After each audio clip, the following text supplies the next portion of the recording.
असं कधी झालंय का की जादू करायला गेलात तुम्ही आणि फेल झाली ती? हां, सो आणि कुठली अशी जादू? सो अगेन ह्याच्यामध्ये पण काय आहे, की बरेच वेळा नाही, नेहमीच ऑडियन्सला माहीत नाही की आम्ही काय करणार आहोत. आम्ही आधी कधीच सांगत नाही की काय होणार आहे. म्हणजे आधी असं व्हायचं की तो जादूगार म्हणायचा, "आता मी ह्या बॉक्समध्ये ह्याला घालून गायब करणार" आणि मग तो गायब करायचा. ते आता होत नाही. अच्छा, आता ते आधी सांगायचं नाही. आधी सांगत नाहीच कधी आम्ही.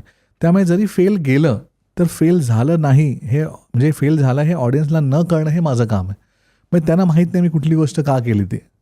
ते असं झालं पाहिजे. म्हणजे फॉर एक्झाम्पल मी तुम्हाला एकदम क्रूड एक्झाम्पल देतो मी, की तुम्हाला मागे तुम्ही पान काढलं,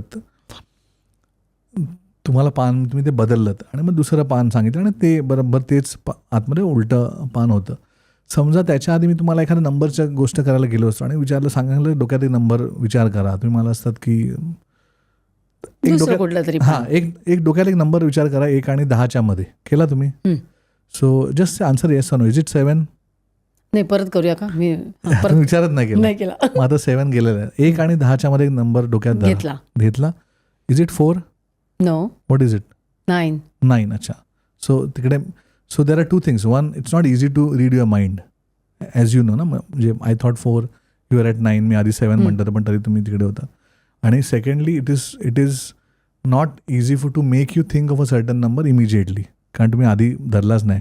आणि then I do the card thing. So the card thing becomes bigger.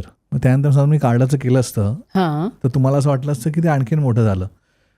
So आधी मी फेल झालो हे तुम्हाला कळणार नाही. You understand what I am saying? कळलं मी तुम्हाला काय म्हटलं? कळतंय मला, पण मला विचारायचंय की मॅजिशियन कॅन फेल, बरोबर आहे, एक्झॅक्टली, चूक होऊ शकते, पण मग हा स्किल सेट आहे की गॉड गिफ्टेड आहे, असं इंट्युटिव्ह आहे ते? मला असं वाटतं की इट इज डेफिनेटली स्किल की तुम्हाला डेव्हलप करावंच लागतं. जस्ट लाईक म्युझिक और डान्स तुम्हाला प्रॅक्टिस ही करावी लागते. पण ॲट द सेम टाईम मला असं वाटतं तुम्हाला इन्क्लिनेशन असलं पाहिजे कुठल्याही आर्टला. म्हणजे आमचं एक फेमस मजिशियन आहे डेव्हिड ब्लेन. त्याच्याशी लाईन आहे की you don't get into magic, magic gets into you. तसं आहे ते की तुम्ही कुठल्या आर्टमध्ये जात नाही, तो आर्ट तुम्हाला खेचून घेतो. सो आय थिंक तुम्हाला ती ओढ असणं फार गरजेचं आहे, एस्पेशली फॉर मॅजिक. कारण तुम्हाला जादू काय हे कळायलाच भरपूर वर्ष जाणार आहेत. सो ते कळल्यानंतर तुम्ही त्याला अप्लाय करणार आणि मग त्याला प्रोफेशन करणार. It takes a lot of time. So I think to be precise तुम्हाला ओढ असली पाहिजे, तुम्हाला तेवढं इंटरेस्ट असला पाहिजे, तरच ते होऊ शकतं.